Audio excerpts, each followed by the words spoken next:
আপনারা দেখছেন আরকি নিউজ বাংলা। আসসালামু আলাইকুম। আপনাদেরকে অনেক ধন্যবাদ, অনেক সময় নিয়ে ধৈর্য ধারণ করার জন্য, অপেক্ষা করার জন্য। আমরা একটি স্বাধীন ইসি প্রতিষ্ঠার জন্য দীর্ঘদিন লড়াই করে যাচ্ছি। এর মধ্যে আপনারা জেনেছেন যে ইসির যে তালিকা লিস্টগুলা রয়েছে, যে প্রতীকগুলা নির্ধারণ করে থাকে তারা, সেটা সংশোধনের জন্য আমরা ফাইট করে যাচ্ছি। এখানে অযাচিত কিছু প্রতীক তারা আগে অ্যানলিস্ট করেছিল, ইতিমধ্যে তারা বেগুন, খাট, কলা এগুলা বাদ দিয়েছে এবং নতুন কিছু প্রতীক তারা অন্তর্ভুক্ত করেছে। সেখানে আমরা একটা প্রতীক দেখতে পেয়েছি, শাপলা কুলি নামে একটা প্রতীক রয়েছে। আমরা আজকে আমাদের পছন্দের তালিকায় প্রথমে রেখেছি শাপলা, দ্বিতীয়তে রেখেছি হলো সাদা শাপলা, তৃতীয়তে রেখেছি হলো শাপলা কুলি। অর্থাৎ আমাদের প্রার্থিত প্রতীকের মধ্যে যদি কোনো অন্য দল আবার এটার জন্য আবেদন করে, তাহলে শাপলা কুলি নিয়ে একটা সিমিলারিটিস তৈরি হবে। সেজন্য হলো আমরা এটা আবেদনের মধ্যে আজকে দিয়ে রেখেছি। তবে আমাদের পছন্দের প্রথম জায়গাটা আমরা রেখেছি শাপলা, দ্বিতীয়তে রেখেছি সাদা শাপলা, তৃতীয়তে রেখেছি শাপলা কুলি। এবং নির্বাচন কমিশন হলো খুব ধীরগতিতে তারা চলাফেরা করছে। আমাদের অনেক আগে আমরা অ্যাপ্লাই করেছিলাম, এ পর্যন্ত এটাকে তারা কোনো সমাধান করতে পারে নাই। তো আমরা তাদের কাছে আহ্বান জানিয়েছিলাম দ্রুত গতিতে বিষয় সমাধান করে। আমরা ইলেকশনের ডামাডোল অলরেডি বাংলাদেশে শুরু হয়েছে, আমরা ইলেকশনের ফেজের মধ্যে যেতে চাই এবং ফেব্রুয়ারি ইলেকশনটা যাতে সুন্দরভাবে বাস্তবায়ন হয় আমরা অংশগ্রহণ করতে চাই।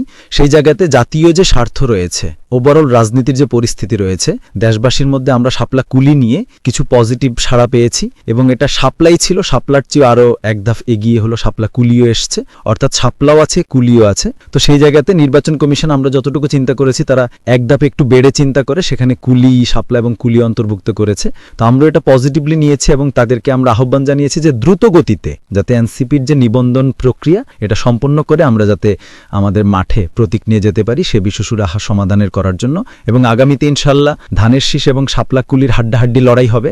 সেটা শাপলা কুলি এবং সেখানে আপনারা দেখেছেন যে ধানের শীষ এবং কুলি দুইটার মধ্যে ইনশাল্লাহ হাড্ডাহাড্ডি লড়াই হবে। এবং বাংলাদেশকে যে বহুদলীয় গণতন্ত্র থেকে বের করে, যেটা ৭২-এর পরে হয়েছিল, বাকশাল কায়েম করা হয়েছিল, বর্তমানে বহুদলীয় গণতন্ত্রের বিপরীতে গিয়ে বাংলাদেশে একটি দল একদলীয় গণতন্ত্রের নামে একদলীয় শাসন ব্যবস্থা করার প্রচেষ্টা চালাচ্ছে এবং সেই প্রচেষ্টার অংশ হিসাবে তারা ইতিমধ্যেই বিভিন্ন দলকে নিজেদের প্রতীক বিক্রি করার জন্য, নমিনেশন বাণিজ্য করার জন্যই তার ইলেকশন কমিশন সংস্কারের নীতিমালা নিয়ে যে উদ্যোগটা নিয়েছে, সেই উদ্যোগের বিপরীতে গিয়ে সরকারের সাথে বিভিন্ন নেগোসিয়েশন, বোঝাপড়ার, আন্ডারস্ট্যান্ডিং এর ভিত্তিতে যাচ্ছে। সেখানে আমরা নির্বাচন কমিশনকে বলছি, নির্বাচন যে কোনো দলের প্রতীক কোনো নমিনেশন বাণিজ্যের প্রতীক হতে পারে না। কেউ টাকা পয়সা দিয়ে বিভিন্ন দল নিজেদেরকে পকস্ত করার জন্য, এই ধরনের বাংলাদেশের গণতন্ত্র বিরোধী কাজকর্ম থেকে সরে আসার জন্য যে সংস্কারের একটা কার্যক্রম এসেছে, এটাতে স্ট্রিক্ট থাকার জন্য আমরা নির্বাচন কমিশনকে আহ্বান জানিয়েছি। ইতিমধ্যে আপনারা শুনেছেন বিএনপির জনাব সালাউদ্দিন আহমেদ, আমাদের আইনমন্ত্রী যিনি রয়েছেন, উপদেষ্টা আসিফ নজরুল স্যারকে একটা চিঠি দিয়েছেন। সেখানে ওনাদের গোপন প্রেমের কথা ওনারা বলেছেন যে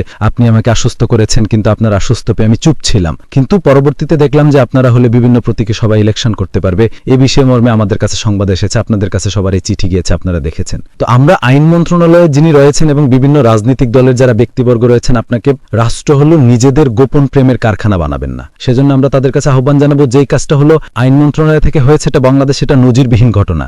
আমরা প্রধান উপদেষ্টাকে জানাবো যে আপনার উপদেষ্টা মণ্ডলী যারা রয়েছেন তারা যদি বিভিন্ন দলের সাথে এই ধরনের গোপন প্রেম করে থাকে, তাহলে বাংলাদেশের গণতন্ত্রের যে যাত্রা সেটা ব্যাহত হবে। গণতন্ত্রের যাত্রার থেকে আমরা আপনাদেরকে আহ্বান জানাবো সুসংহত ওয়াইতে সামনে যাওয়ার জন্য।